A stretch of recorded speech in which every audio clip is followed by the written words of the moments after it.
رفع الیدین کرنے کی حدیثیں زیادہ ہیں، اس لیے کہ وہ ایک عمل ہے، کیا ہے۔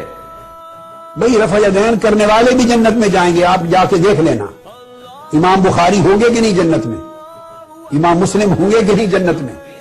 امام ابو داؤد، ترمذی، نسائی، ابن ماجہ سب ہوں گے کہ نہیں؟ ارے نیچے آ جائیں، حضور غوث العظم میرے اور آپ کے اور کل دنیا کے شیخ عبد القادر جیلانی ہوں گے کہ نہیں جنت میں؟ یہ سب رفع یدین کرتے تھے۔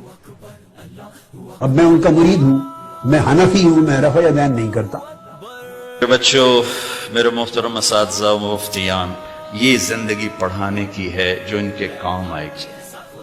انشاءاللہ رفع یدین کرنے والے بھی جنت میں جائیں گے، نہ کرنے والے بھی جائیں گے، اگر کبائر سے اجتناب ہے، محرمات سے اجتناب۔